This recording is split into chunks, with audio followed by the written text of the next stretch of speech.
Okay, tonight is on Federalist Paper 45. A lot of the anti-federalists were complaining that they thought that these delegated powers that the states had to give to the federal government would somehow strip the states of all their power.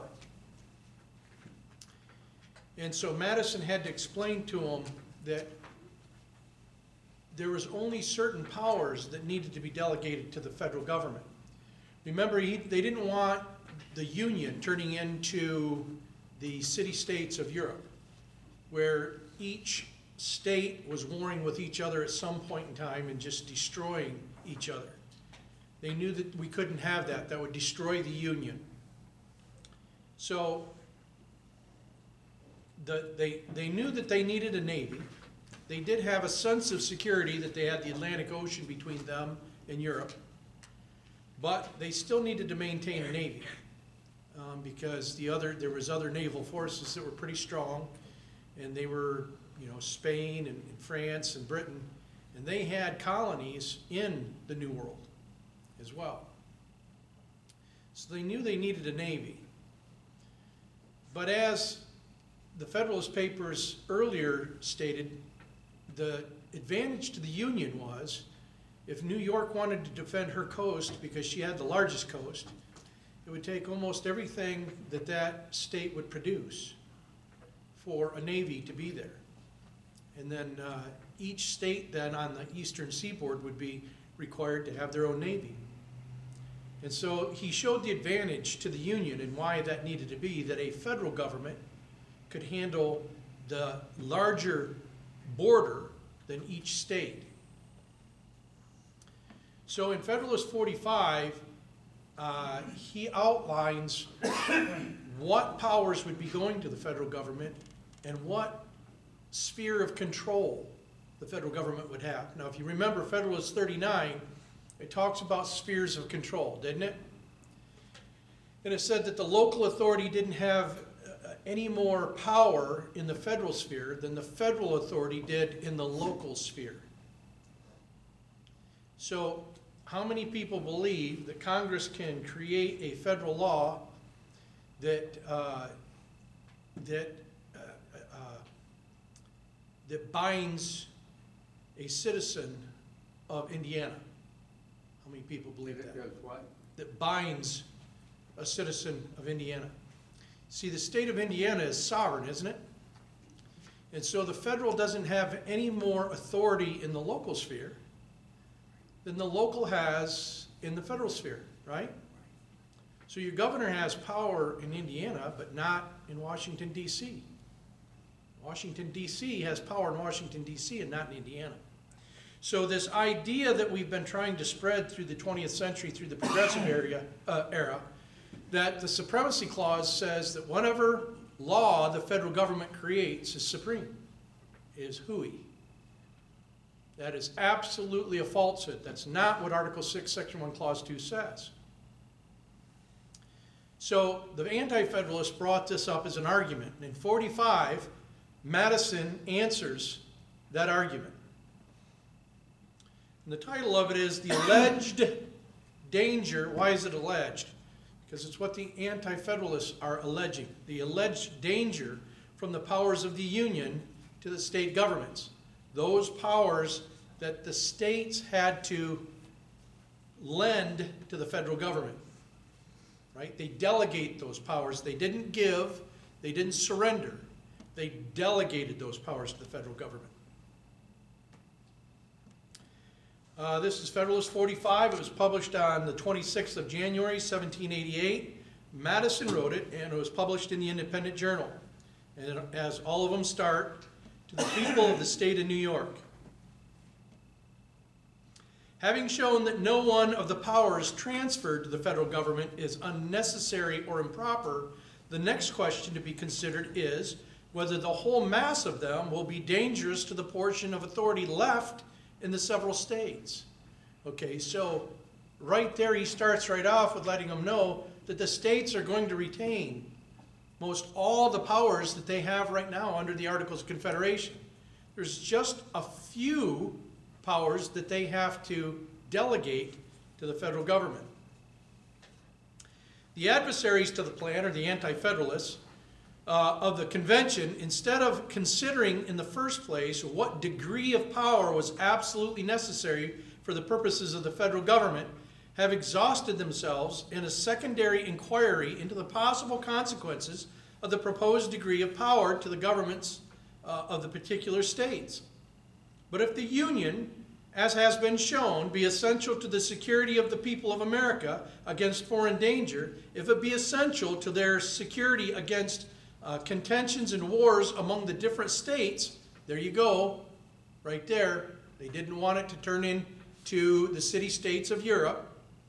If it be essential to guard them against those violent and oppressive factions which we learned about in Federalist 10, which embitter the blessings of liberty, and against those military establishments which must gradually poison its very fountain. If, in a word, the Union be essential to the happiness of the people of America, is it not preposterous to urge as an objection to a government without which the objects of the Union cannot be obtained or attained, that such a government may derogate from the importance of the governments of the individual states? So what he's saying is, we've already agreed that the Union is the greatest security we have against foreign attack. Nobody's disputing that. The Union we need to have. He's saying if we don't have a federal government that has certain powers, if the states retain those powers, then the states could war against each other. They could denigrate into what the city-states of Europe fell into. And is that conducive to keeping the Union? No, it's not. They've already agreed that they need a naval force on the Eastern Front. They've already agreed that that's necessary. But they're arguing basically what Madison thinks are moot points at this point. Was then the American Revolution effected? Was the American Confederacy formed? Was the precious blood of thousands spilt and the hard-earned substance of millions lavished? Not that the people of America should enjoy peace, liberty, and safety, but that the government of the individual states, that particular municipal establishments, might enjoy a certain extent of power and be arrayed with certain dignities and attributes of sovereignty? So he's saying, are you that self-centered?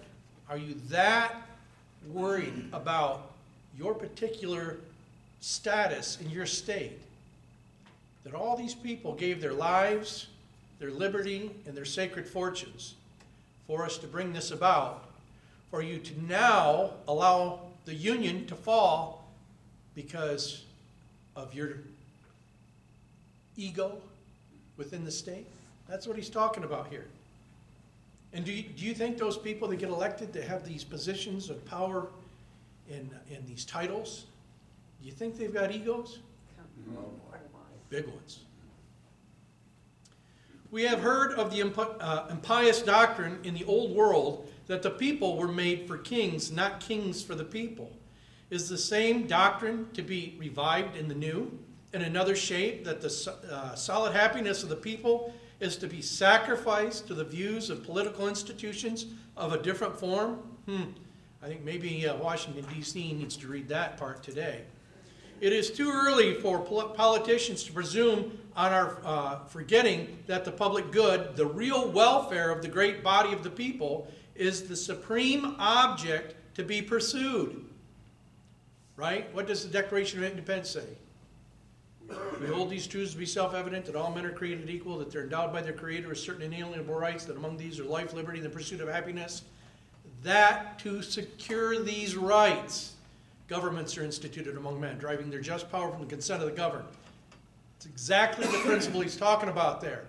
The reason for government is to protect those God-given rights, not for the egos of the state officers.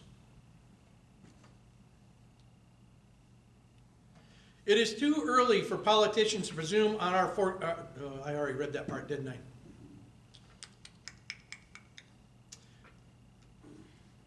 we're the plan? We're the plan. Were the plan of the convention adverse to the public happiness, my voice would be reject the plan. Were the union itself inconsistent with the public happiness, it would be abolish the union. In like manner, as far as the sovereignty of the states cannot be reconciled to the happiness of the people, the voice of every good citizen must be, let the former be sacrificed to the latter. How far the sacrifice is necessary has been shown. How far the unsacrificed residue will be endangered is the question before us. Several important considerations have been touched in the course of these papers. Now, remember, every time in the Constitution, there's certain dangers, isn't there? And Madison freely admits that there are certain dangers within the Constitution. And each time, the anti-federalists try to use that as leverage to their side. But Madison has to keep reminding them that this isn't a utopia. In order to form a more perfect union, not in order to form a perfect union. Right?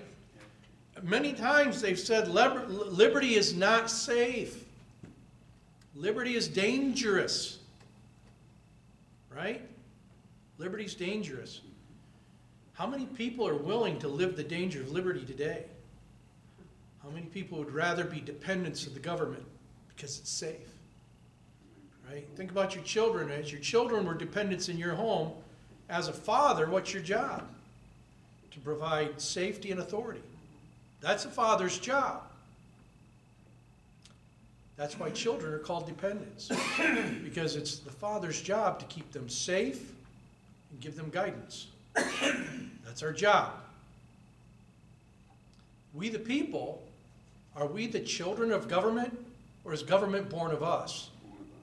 Government is born of us. So liberty is dangerous. If you want to be a dependent, you should go to a socialist country or a monarchy. And you can be a safe dependent there.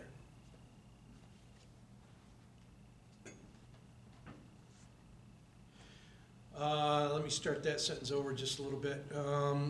Several important considerations have been touched in the course of these papers, which discontinuance the supposition that the operation of the federal government will by degrees prove fatal to the state governments. The more I revolve the subject, the more fully I am persuaded that the balance is much more likely to be disturbed by the preponderancy of the last than of the first scale. We have seen in all the examples of ancient and modern confederacies the strongest tendencies continually betraying itself in the members to despoil the general government of its authorities, which a very ineffectual capacity in the latter to defend itself against the encroachments. So remember, it's all about balance with our founders. Too much government is tyranny, too little government is anarchy. And he's saying we looked at these ancient confederacies, and if too much power is left in the state, if there's not enough adequate power left to the federal government, then what happens is the federal government is impotent. Just like it was during the Revolutionary War. If you remember, during the Revolutionary War, Thomas Paine wrote that the men were naked in fact. At Valley Forge, some of the men were cutting their shoes up and boiling the leather and eating it because it's all they had to put in their stomach. The Battle of Trenton, when the famous painting of Washington crossing the Delaware on Christmas Eve. Most of the men in his army that died frozen to death on the edge of the river because they didn't have enough food, they didn't have enough clothing, they barely had enough bullets. If the Confederate government, if the government of the Confederacies had strength, that wouldn't have happened, would it? If they had the requisite power to require the money to supply the troops for the Revolutionary War, then it wouldn't have been an impotent government, would it? And this is what Madison's talking about. If that federal government is that weak, that it can't defend its own borders, then the states have to have their own standing armies. The states have to have their own navy on the eastern seaboard, right? And if that's the case, what do we know? It'll denigrate into the city-states of Europe. We will lose the Union shortly. So he's saying if the Union's important, and we understand the power in the states important, but there needs to be a balance. So the federal government and the things that it needs to do, it needs to have the requisite power to be able to do those things that that federal government needs to do. Not that the federal government is supreme over the states, but only that they have certain spheres of control and authority, and that's where that federal government needs to stay. Whereas the states still have, under 39, their sphere of control, and that's where they need to stay, and they're not interfering with each other. So this idea to the Federalists that they have to give up certain powers or that they have to delegate certain powers to the federal government that they're worried about, they shouldn't be. Madison's saying we balance this out. We have to have a balance of this. Because without it, under the Confederacy, we will devolve to the city-states of Europe. Does that make sense?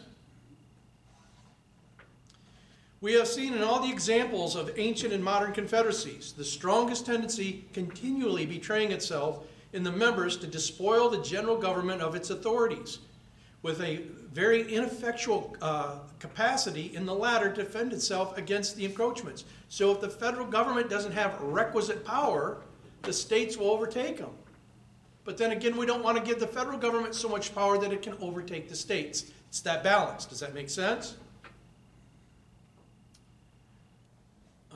With a very ineffectual capacity of the latter to defend itself against the encroachments. Although, in most of these examples, the system has been so dissimilar from that under consideration as greatly to weaken any inference concerning the latter from the fate of the former, yet as the states will retain under the proposed Constitution a very extensive portion of active sovereignty, the inference ought not be wholly disregarded.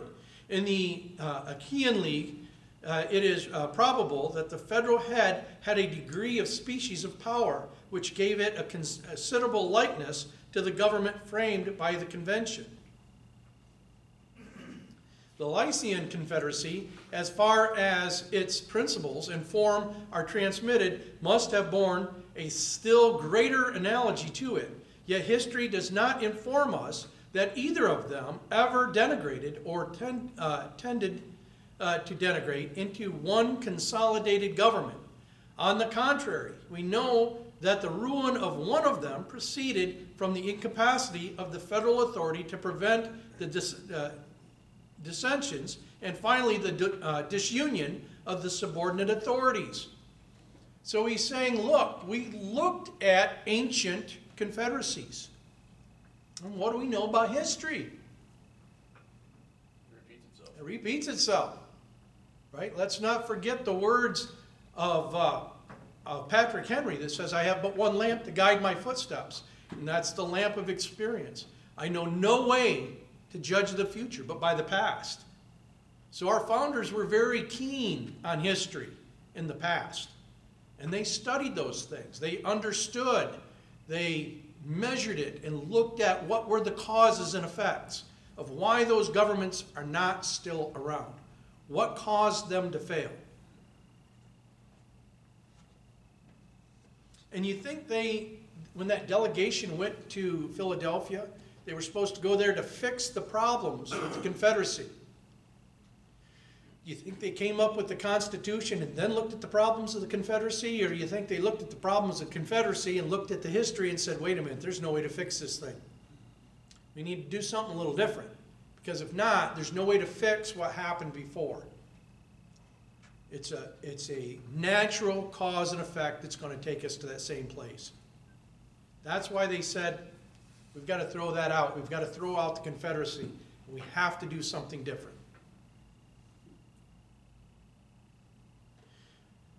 These cases are the more worthy of our attention, as the external causes by which the component parts were pressed together were much more numerous and powerful than in our case. and consequently less powerful ligaments within would be sufficient to bind the members to the head and to each other. In the feudal system, we have seen a similar propensity exemplified, notwithstanding the want of proper sympathy in every instance between the local sovereigns and the people, and the sympathy in some instances between the general sovereign and the latter. It usually happened that the local sovereigns prevailed in the rivalship of encroachments. It's natural law. Had no external dangers enforced internal harmony and subordination, and particularly had the local sovereigns possessed the affections of the people, the great kingdoms in Europe would at this time consist of as many independent princes as there were formerly feudal barons. So he's saying, look, history bears this out. The state government will have the advantage of the federal government, whether we compare them in respect to the immediate dependence of the one on the other. So he's going, okay, let's look at the dependencies, right? The dependencies from one to the other. To the weight of personal influence which each side will possess, to the powers respectively vested in them, to the predilection, and probable support of the people, to the disposition and faculty of resisting and frustrating the measures of each other. What happens in all political arenas? It always delegates down to the base of one trying to bash the other and destroying the character of the other, right? Do you remember the speech by Franklin, in which he said, even the people who win can't be happy in their situation because their foes from the same ilk will constantly be trying to render them odious unto the people by destroying their character and subverting their policies, right? It's a natural course in politics. It's natural. It always brings out the very worst in everyone. The state governments may be regarded as constituent and essential parts of the federal government. Okay, think of that. The state governments may be regarded as constituent and essential parts of the federal government. So if the state is an essential part of the federal government, what good would it do for the federal government to usurp the power of the state or to destroy the state? Because if it needs the state to survive, it's almost like a parasite. The parasite doesn't want to destroy the host. It needs to live from the host, doesn't it? And if you don't believe that the federal government's a parasite, why do you think they call it politics? Poly being many, ticks being blood-sucking leeches. There's my point. Right? That was funny. You can laugh at that. Whilst the latter is nowise essential to the operation or organization of the former. Without the intervention of the state legislatures, the President of the United States cannot be elected at all. They must, in all cases, have a great share in his appointment and will, perhaps, in most cases, of themselves determine it. So you can't even have a president, the head executive of the federal branch of government, without the state legislatures. Article 2, Section 1, Clause 2, right? So, they're a little bit, the federal government is dependent on the state. The Senate will be elected absolutely and exclusively by the state legislatures until we screwed that up with the 17th Amendment. Even the House of Representatives, though drawn immediately from the people, will be chosen very much under the influence of that class of men whose influence over the people obtains for themselves an election into the state legislatures. Thus, each of the principal branches of the federal government will owe its existence, more or less, to the favor of the state governments, and must consequently feel a dependence which is much more likely to beget a disposition too obsequious than too overbearing towards them. And that's true prior to the 17th Amendment. This is why the 16th and 17th Amendment were two horrible amendments. Madison had this thing set up so that it worked well. We screwed with it way too much. 27 amendments are way too many.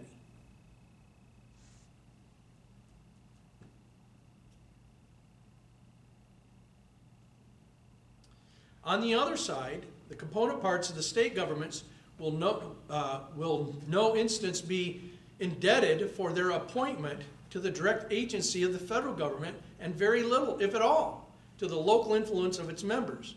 The number of individuals employed under the Constitution of the United States will be much smaller than the number employed under the particular states. So what he's saying is, even of the officers of the federal government, there will be far fewer of them than there is in the state itself. So if you can, because I always hear everybody complain about the government. Which one? The government. That implies one government, doesn't it? Or they say the republic. That implies one.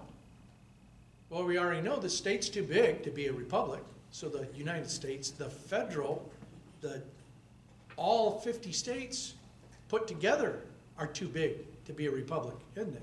That's why it's a compound republic. There's a multiplicity of republics. And there's a multiplicity of governments. There's a federal government. There's a state government. There's 50 state governments. In those 50 state governments, Michigan's broken up into 83 smaller governments. And in each one of those 83 smaller governments, in Hillsdale, there's 18 smaller governments.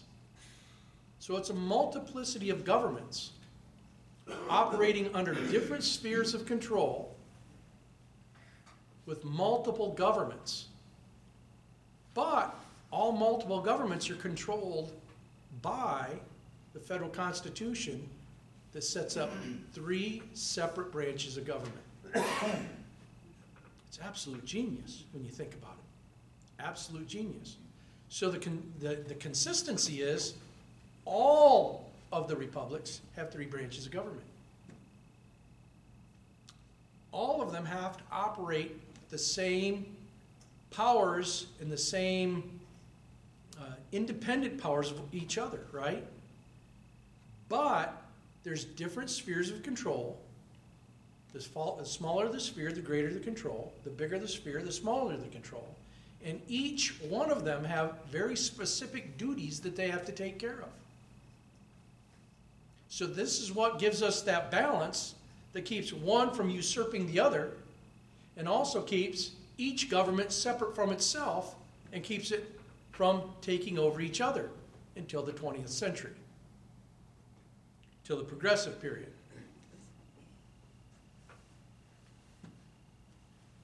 I finished that one, right?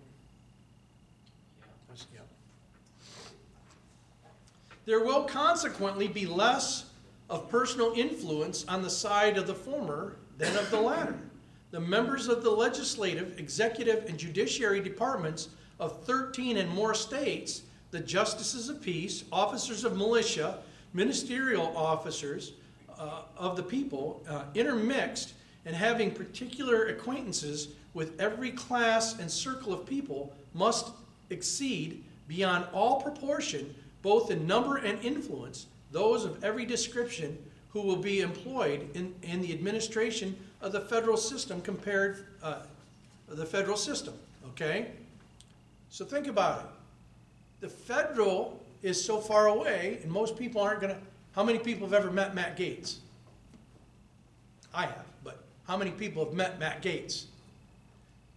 It's very rare that you're going to meet a congressman from Florida, isn't it?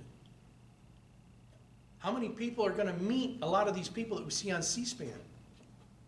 Very few of us.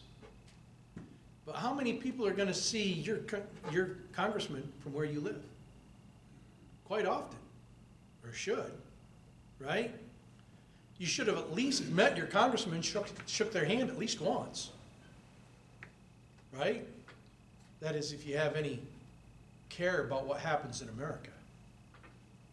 You got to get involved. Remember, if you don't do politics, it'll do you. So what they're saying is that person from your neighborhood, someone that you know, you have some influence with.